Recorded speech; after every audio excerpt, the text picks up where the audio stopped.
Hello and welcome to the Gooner Talk, back again with you guys for another show, for another episode of our Let's Talk Arsenal series every Tuesday and Friday at 5 p.m. Our Tuesday shows, I'm joined by a guest that I'll introduce to you in just a second. But before we kick the show off, a quick shout out to, of course, our LTA sponsors, Football Prizes, where there is an exceptional prize this week, which is a signed Kieran Tierney shirt with certificate of authentication. There's only a few tickets left, even though it ends on Friday, and it's sold out massively quickly this week. So there's only about 10 left.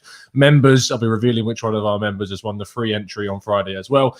So make sure you get your ticket before they run out. Anyway, let's kick on with today's show and move forwards.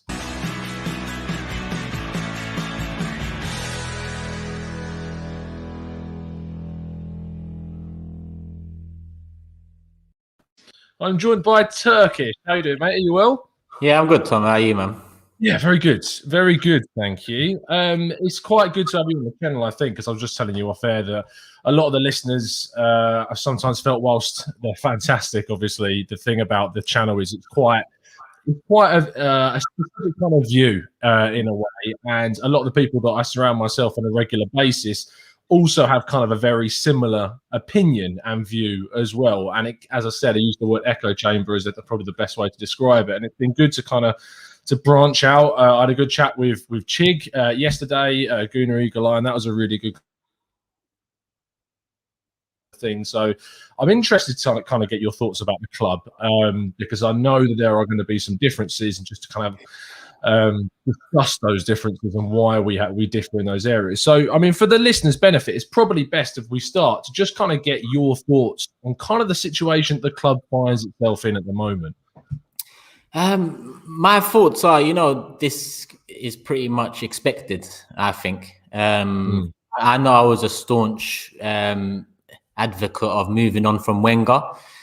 And even when I wanted to move on from Wenger, I always said, with this current board and ownership, I expect that we will fall down further before we pick ourselves back up.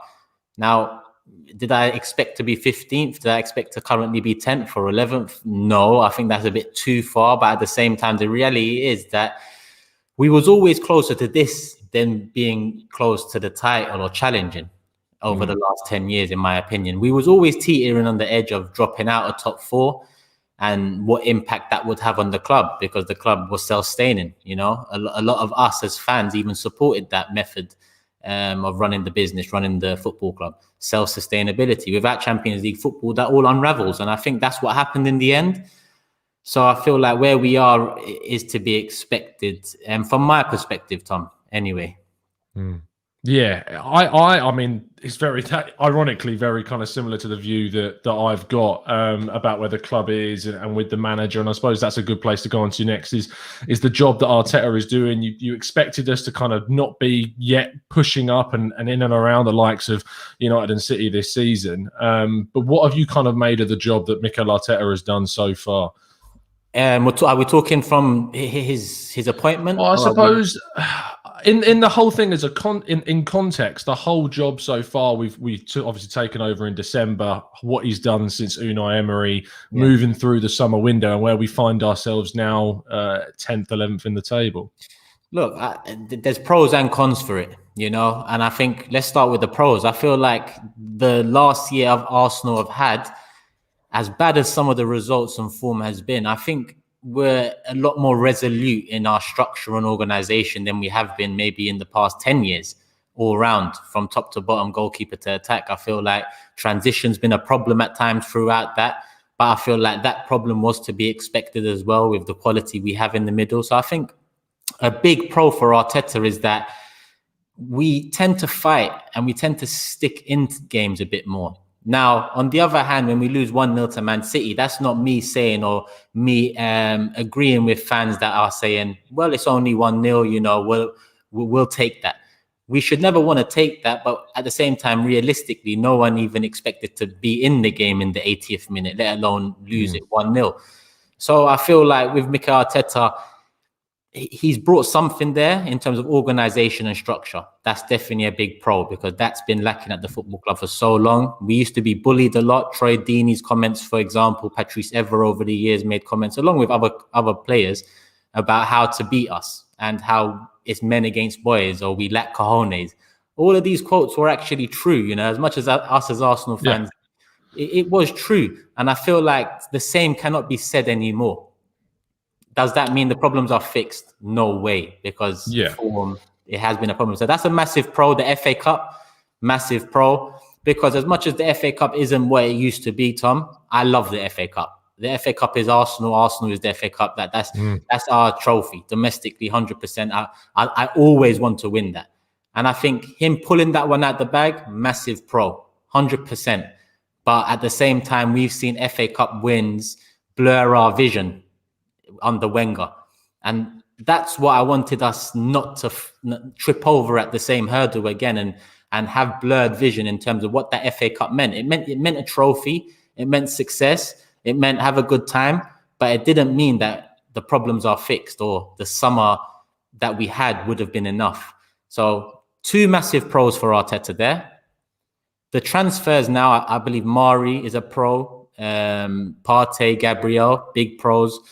Cedric, in my opinion, is also a pro because long term, next season, I'd see Cedric as a backup right back to a new right back. So I think as a backup, Cedric is a good signing. On the other hand, you have Willian. That's a massive one. And you know, that probably balances it out, in my opinion, in terms of a Luiz contract, not getting anything for Maitland-Niles, Eddie Nketiah. Lacazette's going into his final year. So again, some of those problems are still around, but I don't put that all down to Arteta. Yeah. So I think Arteta overall, Tom, it's hard to judge for or against. So I'd say pretty much I'm bang in the middle in terms of how I judge him so far, because I don't feel it's fair for any of us to judge him at the moment. And that's not me protecting him or giving him an excuse. That's me being honest about any role in any business. If they're not getting adequate resources or tools, if the business is not running in a finely tuned manner, how much emphasis can you put on the manager with those tools, resources, with that history? I don't feel it's fair for us to judge, but as fans, you know, social media, all of that, that's all we do. So it's, you know, it's hard. And I just think I'm bang in the middle right now with him. Let's talk about Willian briefly, because I think it might be a point that is a little bit of a cornerstone for the segue into the next conversation, because the summer, and I remember watching the video that you did on AFTV with Robbie after the FA Cup final win, and you spoke specifically about the summer window and how important it was going to be. So Willian's part of that summer window, which included obviously Runnison, who I suppose we failed to mention as well, which we look at him as kind of a third choice goalkeeper. The club seemingly have put out that press statement saying he was a third choice keeper, whatever. It is what it is with Runnison. And then Gabriel and Thomas Partey come in as well. And we move out a couple of players, and then January comes along, but we'll talk about that in a second. The Willian situation is obviously interesting because it was the first one that we made. He was the first signing that we made during the window before any money had exchanged hands between clubs, and we brought the likes of Gabriel and Partey in. So do you look at Arteta? How much do you look at Arteta as an issue in bringing in Willian during that summer window? Again, because of what I said about being fair on Arteta and being fair on the judgment, I'm going to look at this 2 ways. I'm going to look at it one way and say, coming to the end of the season, Arteta signaled to Edu that Willian is one of the creative attacking midfielders he'd like in the side for next season because he thinks he'll add quality. Season came to an end. The Brazilian link, all of that, Luiz, all of that helped us get Willian. But on top of that, a year extension on the contract that Chelsea were offering was also a sweetener. If that's the case, Arteta's fully responsible, and Arteta should be criticised for that transfer, because that transfer is going to hold us back 2-3 years down the line, let alone right now. On the other hand, Edu, the board, the owner might have turned to Arteta, or the owner to Edu and Arteta and said, listen, funds are tight this summer, COVID, we've only got this much to spend, you're going to need to use it wisely. Arteta and Edu have looked at it and said, well, we need to get a centre-back, that's for sure. We need to get maybe another position. That we needed a few positions, to say the least, and midfield was definitely another one of those. The bulk of the cash went there. And then Edu and Arteta might have looked at it like, well, there's a freebie down the road in Willian. Maybe he's worth a punt. And then if that's the situation, they're not to be excused. I can understand why they would go for such a deal, but 3 years is unacceptable. The moment he wanted 3 years, we should have pulled out because Chelsea are not offering him that. Why? Because they know the reality of that situation. For them, Willian will be a benchwarmer for the next 2 years, provide depth and someone who cares about the club, loves the area. For us, he loves the area. He doesn't care about the club. The wages he's on will hold us back 2 years down the line. I wouldn't be surprised if we're being told we can only loan players because our wage structure is doomed. And one of those key ones would be Willian 2 years down the line. So I think, yeah, both ways, Tom. I feel like I can understand it if it's from the top down, but if it's from bottom up and Arteta making that decision, I'm completely against it, and it would make no sense to me at all. So let me give my kind of thoughts around the Willian deal and as to why it sort of happened. It links into kind of the ownership. It links into kind of what Edu and Arteta felt that they had to work with financially throughout the summer window. They're in a situation where the pandemic hits. So the window, what we expect we might have been able to do, we're not able to do for that reason. We feel free to interject at any stage, but like we know that there would have been a plan pre-COVID for what was going to happen during this summer window. Yeah. And the money that we managed to still spend, and we didn't make a lot of money during the window through player sales or anything, but so that was not really kind of buffed. Emi Martinez was the only real major sale that we were able to do. And then you've got a situation of maybe getting wages off the wage bill of Saliba going out on loan and other players going out and loan fees, but it's very minimal. We look at bringing Willian because I see that as Arteta knew that the players that we were going to invest in, the positions that we were going to look at investing in was going to be for the spine of the team, which is one of the big kind of pushes and positives I look at Arteta, is that he's come in and is the first manager in the last decade to identify we actually need to upgrade the centre-back and centre-midfield position with quality, which is what him and Edu worked together to do by bringing in Gabriel and Partey. So they're the positions that they believe they were going to invest in. They know that also they want to add something in the final third because from what we've seen of Pepe, he hadn't really done enough maybe to convince Arteta that he was going to be a £72 million player. The price tag isn't Pepe's fault, but it's just the reality of the situation. He gets told that Willian is available on a free, whatever you want to call it, with the signing on fee and the wages, etc., and that we can get it done and that he comes in. I obviously believe that the 3-year deal is a big problem and that apparently it was the only way that he was going to choose Arsenal was that if we offered the 3 years, because if we'd have offered the 2 years like Chelsea, you would have just gone straight to Chelsea, supposedly. I have a little bit of forgiveness for that because of the fact that I felt the club weren't giving Arteta and Edu the financial capabilities to go out and spend more than what they were going to be able to do with Gabriel and Aouar/Partey, which ended up being Partey in the end. So do you think there's kind of an element of reasoning behind the fact that we did go for Willian in that sense? 100%, Tom. I mean, when I said like I can look at it both ways, I think the way you're looking at it is like the latter way I suggested, that he was pretty much backed into a corner with funds available to him in the summer. He decided, like you said, work on the spine, Gabriel, Partey, and do what he can with the rest in terms of free transfers, the signing on fee and whatnot, but there's not as much outlay on Willian as would be on another player who you're spending actual fee on. So I think, like I said, that is definitely one of the ways we can look at it. And if I know this board and ownership, like I think I know this board and ownership, that is the way I would look at it. But but I'd be foolish to then completely dismiss the other way. That's why I'm pretty much 80-20 in favor of the way you're looking at it, because of the way I look at the ownership and how they've handled business. And even if you look at Thomas Partey, for me, that transfer as a player, amazing. I can't believe we got a player of his quality and at his level to come to Arsenal in the situation we're in. But leaving it till the last day tells me that Stan Kroenke didn't really have much intention of actually providing that extra burst required. So then that will have an impact on what I think about the Willian and have an impact on why I tend to agree with you there and say, well, I don't think the owners actually gave us enough this summer to, do what he actually wanted. So I'd agree with you on that one. Let's talk about the ownership then, because it's a really difficult topic. because I suppose when it comes to like the ownership, especially around Arsenal, there's so much that we, how I believe that we don't know, and that we don't know the financial injection. We get told through the sources. I mean, The Athletic reported that supposedly the Kroenkes helped out with the Partey deal, that they supposedly helped out with the financing in the Pepe deal in the previous summer window. And as someone that has, and I mean, I hate to bring this side of things up, but I remember when the We Care Do You campaign began. Remember that? Yeah. And I actually look back on that with embarrassment that I was involved in that situation and that I supported that situation because of the way and with what happened afterwards, effectively. And then it basically became a crowd of people looking for how I feel, having now left that group, looking for the credit of being the people that tried to take down Kroenke or tried to make change. And when change came, it was all about them taking credit for that change happening. Yeah. What I do see, though, is that I've seen kind of a change in the ownership from my perspective.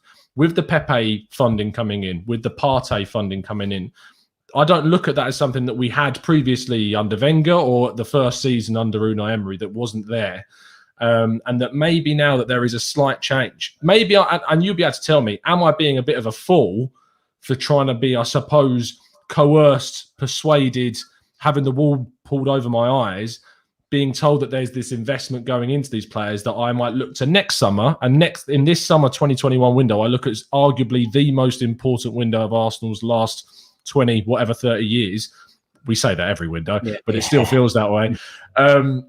So how do you feel about that? How do you think there is an element of me and others maybe being convinced that it is something that it's not, or is there actually any substance in them changing their ways?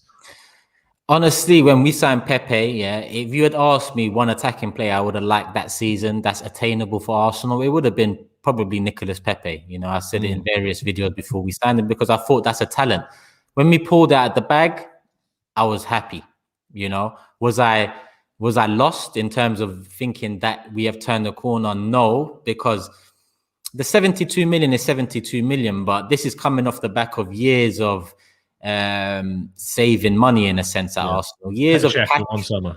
years of cash reserves that seem to be going unnoticed and whatnot. So down till this summer that just gone, I think that was Kroenke's first financial input of his own back into the club, which I believe was around 20 million for the Partey transfer. That shows me that the Pepe money was money that the club generated or had already on board, and it was freed up. But it seems like if that's the case, it was pretty much in the back pocket for a time like that. That money doesn't need to be in our back pockets at Arsenal. We waited as a fan base 10 years, 15 years now on promises they made. They shouldn't be keeping things in their back pocket ready to play, in terms of even with things recently with Arteta and Edu. In my opinion, Tom, an inexperienced manager shouldn't have been the manager we went for at that time. Would you agree with that? So I look at this in two ways. I look at that and go that there's the argument to say that an experienced coach should take us forwards was a completely legitimate, level-headed decision to make in that moment. And that if we had got Ancelotti, I would have been fully open to the idea of Ancelotti coming in, taking over a manager that has won the things, taking us forward at the top level. But I also looked at that from a different perspective and went, we are at the lowest point I can remember. And if we go for Mikel Arteta here, we've got an opportunity to start what has ironically now become the tagline of a process. You've got a young guy that's come in. You've got a guy that knows the club already. People have kind of wanted more connection with a coach and the club and getting more kind of ex-Arsenal into the team a little bit more. And you can bring kind of through the youngsters with him, and he knows the club and he's got really good kind of pedigree and he's highly recommended and all of this stuff. So I was open to both lines and I was going to support whatever line that we went down, but I was open to the idea of it. But I completely understand the point of view that we are at the lowest point we've been in a very long time. Maybe a really experienced manager is the right guy. I struggle with the argument now because obviously it's happened. And we can't go back to that stage. But I get what you mean. I just felt like, again, and I brought that up because I feel like that was something in their back pocket, thinking that, if shit hits the fan again, let's pull out a couple ex-Arsenal players, Arteta, Edu, let's put them in prominent positions. The one thing that worries me, we spoke to 3 Arsenal We spoke to 3 people associated with Arsenal in the past year, 18 months. Yeah. We got 2 of them, Arteta and Edu. The one that worries me is the one we didn't get, and why we didn't get him, and that's O'Leary. We didn't get him because he cares about the club enough to challenge. He cared about the club enough to ask to be on the board, and he was denied that. Now, that worries me in terms of how I might look at Arteta and Edu, and how I can't fully say that I am on board with them, because they might just be a new cover for the same package, in a sense. You know, we go for it's sad to say, but Wenger was a puppet in the end for Kroenke. You know, in my opinion, Emery actually stood up and said, we haven't got no transfer funds in January. That's the first time we heard that from an Arsenal manager before, because Wenger used to tell us we have it, but we'll only spend it on... Well, if we find something, we'll do it, sort of thing. Yeah. Emery came out first few days of January, said, listen, we haven't got no money. We can only loan players. I know Denis Suarez will try and see what we can do. Blunt, honest, you know, and that was refreshing. And then the summer came and he wanted Partey. He got... Well, that was the summer before Partey. He got Torreira, he wanted Zaha, he got Pepe. Apparently, he wanted Maguire and a couple other players that he didn't get. And I think to myself, I can't call Emery a puppet, but Arteta saying that he was backed in the summer just gone, I think that he has to be careful with his words, because he's on the verge of, you know, being over too much on that side. If he cares about us, this is where Wenger lost it, because Wenger at one point must have cared about the fans, but in the end, it became more about him and him versus the fans. Do you think? Sorry, I just want to press you on that point. Do you think there's an element though that I know that we want to have this idea of a manager that is obviously going to think in the way that a lot of us fans think, that we've got to challenge the ownership. We've got to get people in that are going to go, look, we need money. If you want us to compete with the cities of the world, you need to give us this money. I'm trying to look at it from the context I always do, by taking a step back and looking at the whole situation. I can't see a realistic situation where anyone could ever come in under the Kroenkes and go, look, you need to give us the money. And I can't see them unleashing the purse strings in that sense. So do you think there is ever going to be under the Kroenkes a manager that doesn't necessarily have to act or in a way that Arteta is acting? Because I think Arteta in a way has to put on a certain facade, if anything, in order to be that manager at the club in a way. I'm not one of the I'm not one of the fans that will discredit a man for trying. You know how some people say Arteta only took the job because and Emery only took the job. They took the job because they thought they could do it, you know. And Emery didn't. Arteta at the moment, we don't know. I won't discredit someone for that. I just feel like, if we cut to the bottom line, Tom, will we win a league title under Kroenke? The answer is no. No, we won't. So you're right. It's, you know, talking about managers in a sense doesn't really matter much at the moment. Talking about the players doesn't really matter much at the moment, because none of that will change in the way we want it to really change unless from above that changes. Look at Liverpool, for example, Tom. Yeah. They have problem with their owners now, because they look at their last couple of windows and say, hold on, we was winning Champions League, a league title, a challenge the year before, and we didn't really adequately, you know, flex our muscles in the transfer window to keep us on top of maybe where we should be. Obviously, injuries and personal issues this season has been, you know, completely something that we haven't seen before for Liverpool. So that's had a massive impact. But their owners didn't really change their ways. Suarez was sold and Rodgers didn't use the money well. Coutinho was sold and they had Klopp. Klopp used the money well. Right man, right time. And he managed to shrewdly utilize the money and resources he had to build a team capable of what he built in the last 3 years.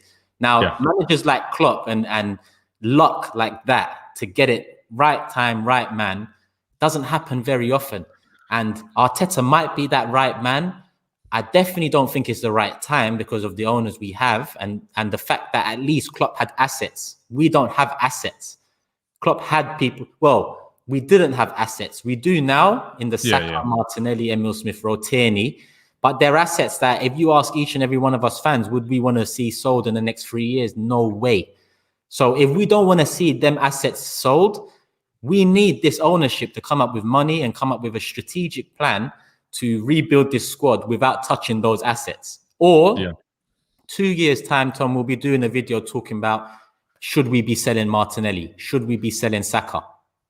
Well, the thing is I look at that and go, I don't think Martinelli's going to be here in the long term. That's my honest view of the situation. I feel like Saka probably will come through at Hale End. He's got the attachment to the club. It's there. I look at Martinelli as a player, amazing product, amazing talent that is coming through.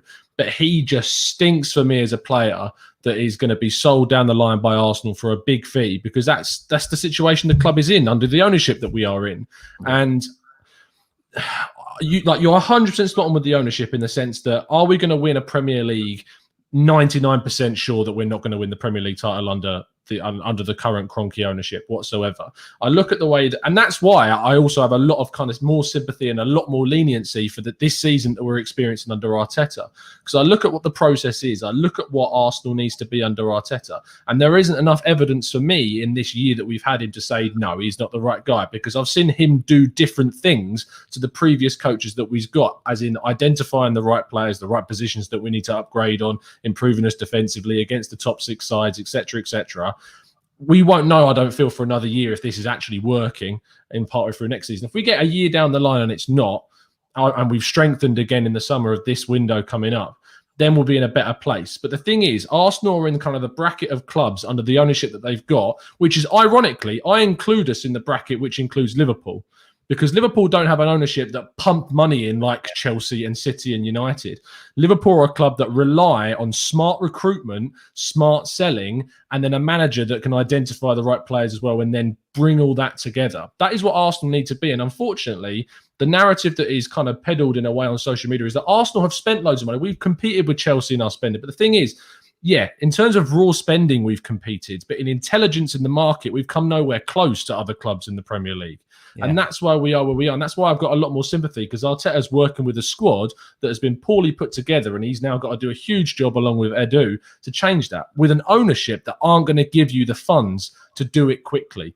And the fact that we can't do it quickly, and you've now got clubs like Everton that are going to get money pumped into them, Aston Villa are getting money pumped into them, and not only are they getting money into them, they're then spending the money they've got very smartly on the right players. And Arsenal aren't going to be able to catch up in time at the moment. I think, was it a few weeks ago that we read that Arsenal have a net spend of, was it 260 mil in the past 5 years? Now, if you look at it like that, because the way the article was put, it was 260 million deficit. And when you use words like deficit, it makes the statement sound worse than it is. Now, people just need to take a step back and understand 260 million net spend over 5 years is 10 transfer windows. You break that down, that's 26.25 million a window. Look at where we was and ask yourself, is 26.25 million per window enough to kick us on to where we should be now? Or is where we are now expected? It's expected. 26.2 million a window gets you nothing. And people can compare it to Chelsea. Where were Chelsea 5 years ago? In and around title races. It's easier to rebuild squads when you have people that have challenged in and around races, played in Champions League. It's easier to rebuild in that stage. The stage we're at, you can't compare to that. The stage we're at as fans, I believe we deserve a bit more onus and aggressiveness from this board and ownership, because we've been patient. Tom, we're called some of the most impatient fans, but we're not. We've been the most patient fans, if you ask me. Yeah, we're the most frustrated fans. That's what we are. Yeah, we're the most frustrated now because we've been the most patient, and now we're the most hurt because we've gone through patience and we've gone through frustration. Now we're just hurt at what the club has become. You know, let's not forget, as fans, we was arguing 7-8 years ago about Usmanov and why he's wrong for the club. How wrong that was, you know, how wrong that was. And at the end of the day, we as fans still argue about, in my opinion, the wrong things. But that's all we can do, because that's all there is. There is no debates like this, you know, every day about Kroenke or every week about Kroenke. There is about Arteta. There is about maybe Edu sometimes, more often than not, over Kroenke. There's not enough onus on the ownership from any side of the Arsenal fan base at the moment, whether it's the YouTube side, the Twitter side, the people that don't have the internet side, the match-going fan side. There's not enough. And that's why we are where we are. It's interesting then to talk about, because I want to play devil's advocate in a way, obviously, and especially I know there's a lot of people in the chat box that are asking questions and saying things about like the manager and some of the mistakes that he's made, even under this ownership, and that under maybe a different, more experienced manager, which is the point you brought up earlier, that we would be in a different position in the league. I look at the season, just to put my point of view across again, I look at the season, I think there's been so many mitigating factors to Arsenal this season. It gets peddled to me in the kind of the what is thrown at me is that I'm making excuses. I don't see it as making excuses for some of the things that have happened to us this season. I am 100% sure if a fit world-class Thomas Partey is available for us for the whole season, we are in a better position in the league. We don't lose games. We don't drop points that we've dropped this season with Thomas Partey playing consistently. Some of the games that we've lost have been through absolutely fine margins. I mean, the home game against Leicester, when we were wrongly ruled out of the first goal against a side that just sat back and defended and hit us on the counter for one goal. If that goal from Lacazette is rightly given at the start of the game, that's a different game. If the Wolves situation, if we win the Wolves game, we're sixth after that match in the table. And I don't imagine we go into Aston Villa with the same broken mindset and we don't make that mistake at the start. Of course, it's all hypothetical on. It's all imagining things. But it's also, I think, very fair points of view. But there is an argument to say that he's been too loyal to Willian at times. He's made some strange lineup decisions. He's made the wrong substitutions at points during games. So what do you make of the argument then that as you said earlier, had we have gone for an Ancelotti, had we have gone for an Allegri, a more experienced coach, would we be better off, do you think, than we are right now? Or is the hamstring that we've got with Arteta, would it be barely any different with the competition that's in the Premier League? Nothing is guaranteed, Tom. That's why, when Emery was under all sorts of pressure, I only turned around and said, Emery needs to go because someone became available. I'm not too sure what you think about this someone, but that someone was Pochettino. And the way I looked at Pochettino is, we just talked about Klopp and him being right man, right time for Liverpool. You could say the same for Pochettino and Tottenham in terms of what he brought them from and to, with the resources and tools that he had, which were pretty much worse off than Arsenal's. I feel like at that stage, there was a manager that I identified that I thought could work well under this owner, could work well with his hands tied behind his back. So that was the manager I wanted. That was the type of manager I wanted, someone that has done it before with his hands tied. Because at the moment, I can see a lot of the chat saying it, we don't really have much hope of getting rid of Kroenke, because at the moment, we're 2 years into making loss, and it doesn't seem like he's even entertaining the idea of selling us. So it's only going to get worse. But I just think all round, Tom, with Kroenke, it doesn't really matter if we had an experienced manager either, because if we got an experienced manager here under Kroenke, I fear that experienced manager might just be here for the money, because they wouldn't be here for the ambition from the owner and where this club is going or have been going. When Ancelotti went to Everton, I don't know how you felt, but I thought to myself, I looked at Ancelotti's last, stint at Napoli. I thought, maybe he's just, 10 mil, 11 million a year. Maybe he's just going for a nice little final payday and he's going to enjoy himself and keep it moving. How wrong I was. He's still got the fire that burns inside him. He's trying. Everton might not make it to where they want to make it to, but you see a direction there because Usmanov funding Mashiri, moving the club forward. So I think it just goes, every argument we have, Tom, is going to go back to one man. And I'm only here for debate. Like, I'm only here for that man, because I've talked about Ozil enough, Bellerin enough, all of these lot enough. Arteta, Wenger, Emery, I've talked about them enough. But we as a fan base haven't talked about Kroenke enough. It's a really difficult question to put to you then. What do we do? Like, what do we do? Because I am very much a person, and I'm not a revolutionary, not anything like that, not a throw my fist up in the streets sort of guy. And I don't believe that there is too much a fan base can do to move on an owner in 2021, because they are so powerful. They have such little care about what people's opinions are, and that there are too many out there that will continue to go to games, continue to buy merchandise. People that are that aren't in the UK that will buy merchandise because it's the way that they connect to the club is through buying that merchandise, and fair play to them. Like, I don't see there being a way of moving them on besides another very rich person coming along and putting down the money that Stan wants. And there's no guarantees that they then come along and do a better job. So how do you change this? What's the thinking behind that process?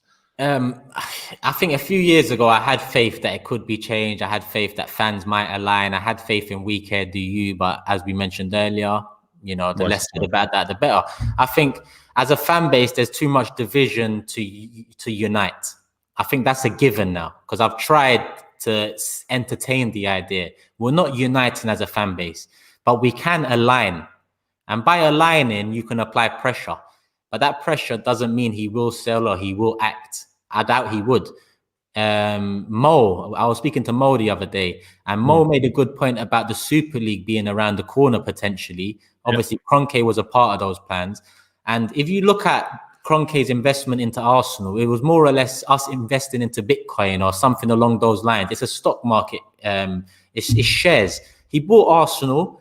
Over 10 years, we fluctuated because of TV deals with Europe and all of this. We tripled, quadrupled in value without even him touching, the club. So 10 years later, he's looking at the club, the valuation. He's thinking, maybe I don't need to focus on them. He's focusing on his other ones in America. That's fine, But at the moment, that lack of focus has led us to a loss-making company. We're a company to him. To me and you, Tom, it's our football club. To him, it's his company. At the end of the day, we're making loss now. 2 years running a loss. We're going to make a loss 3 years running next year, December, guaranteed. That's 3 years in a row we're making loss for the first time since moving out of high, even before then.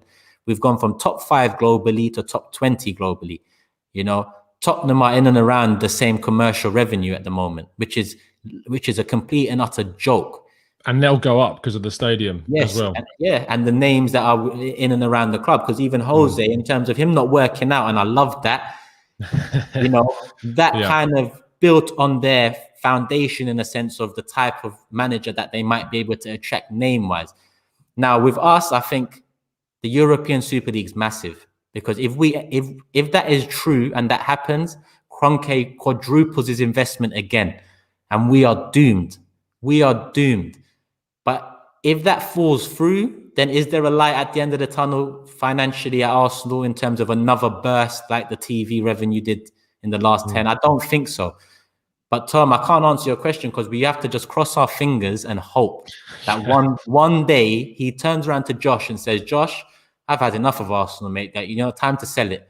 And then we've got to hope that the one that buys it is someone like maybe Roman or someone like Usmanov, maybe not financially appeasing, but someone who wants to win. Do you have any faith in Josh out of interest? Because obviously you look at those two, like Stan is the overall owner of the club. Josh, I look at as basically just young Kroenke that's in and around the team.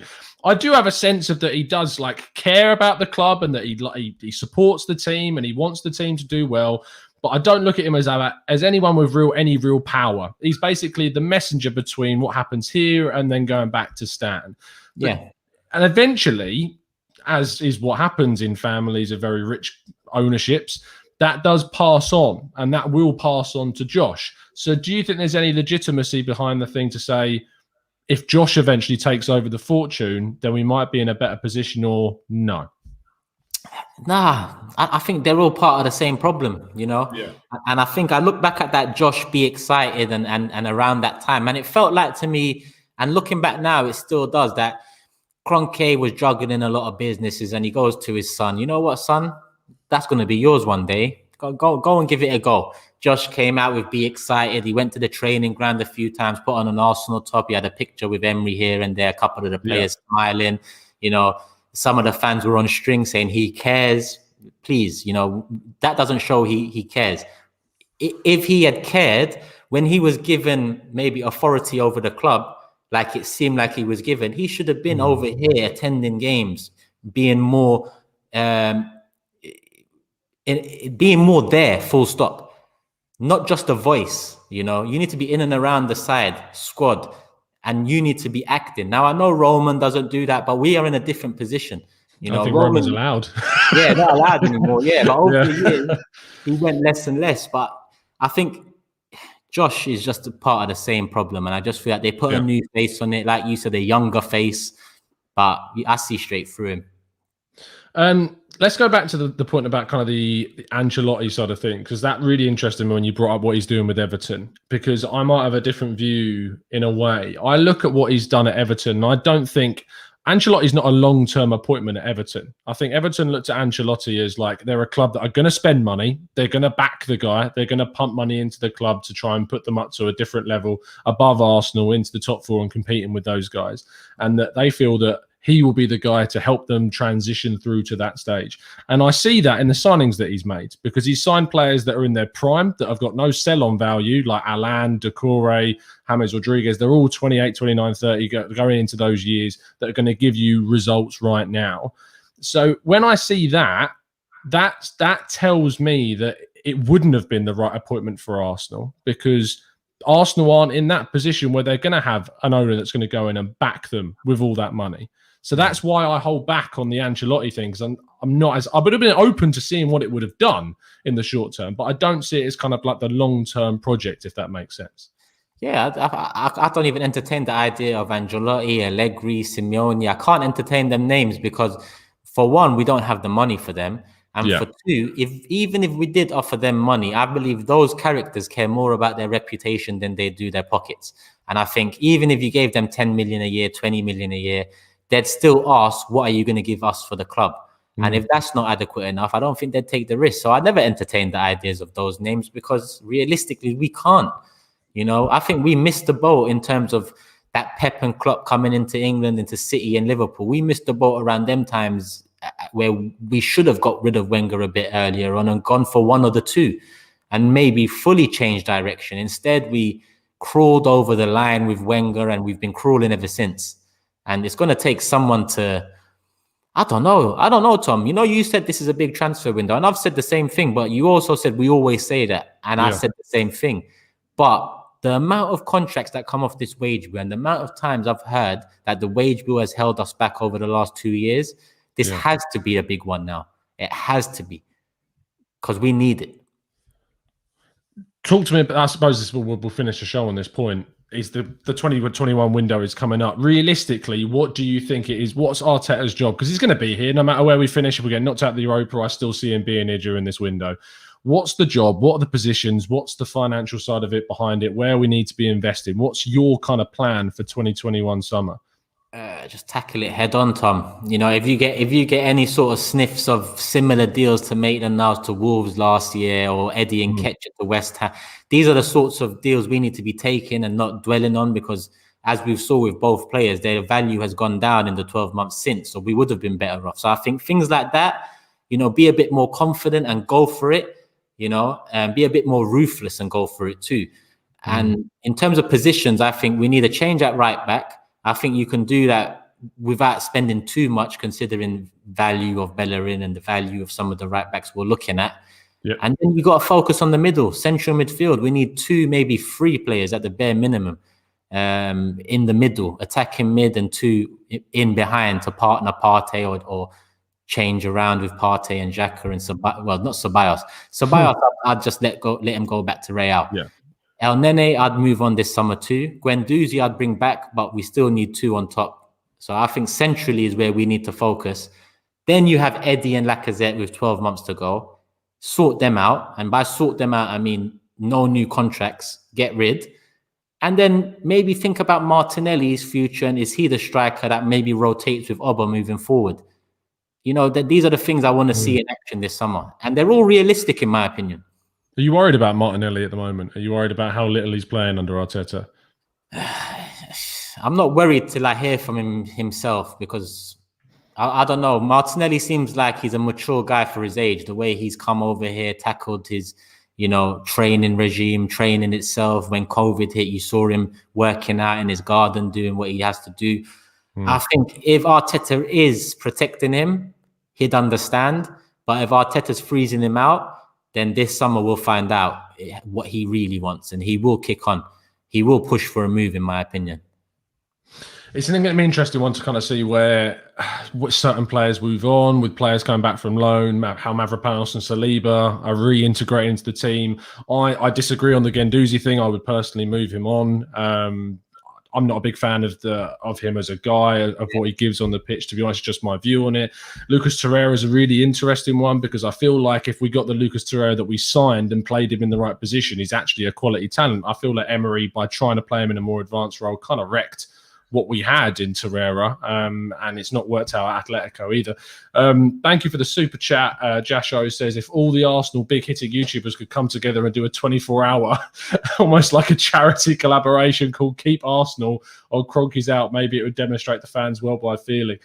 Again, Jasho, I genuinely don't believe in that. Like, it's a great idea to think about power with the fans, but as we talked about, I think there's been times where the fans have risen up and it's just not really caught fire, and it's not necessarily done anything, but I just don't think there is enough power to make Kroenke go, you know what? It's done more harm than good. If you ask me, someone that's tried to hold a protest, on a Monday morning in the summer of 2019, it done more harm than good to my drive for trying to help and fix this. Because even till today, people mention that, try and abuse me, try and put it down. And I'm a tough guy. I don't give a shit about it all. But what it has done is made me a bit hesitant in starting something else. Number one, because I feel like I can't be the face because I'm associated to AFTV or whatever it is people don't like about me. I don't really care, Tom. But it does more. Imagine me trying to do something for the club does more harm than good from the same people at the club. Crazy. That's why I'm a bit hesitant, but I feel like it needs to happen. So hopefully, something does happen, and I'm always going to be a part of anything against this owner. Yeah, 100. And I think I agree with you in the sense that I don't see Arsenal getting back to the glory days whilst he is here. I see we might get lucky in a season or two, maybe, if we're very, very lucky and things go away and we do the right transfers, etc. But it's going to take a lot for that to happen. I really appreciate your time this evening, Turkish. I hope you've enjoyed the chat, and I hope the chat box has enjoyed your presence. Appreciate your time, mate. Yeah, no worries, man. That flew by 45 minutes. We'll definitely do it again sometime, 100%, man. I should be having some free time come up, like mid towards the end of the month, next month. So definitely, man, we'll do something. Yeah, I'll hit you up, mate. Absolutely no problem. It's been an absolute pleasure. Chatbox, if you have enjoyed it, please make sure you drop a like on the video and give Turkish a follow. I'm sure you do already, but you can go find his stuff on his channel too. I'll leave a link to that in the description. We'll be back tomorrow looking at something crazy to do with Arsenal, I'm sure. But we'll be back soon. And as always, up the Arsenal.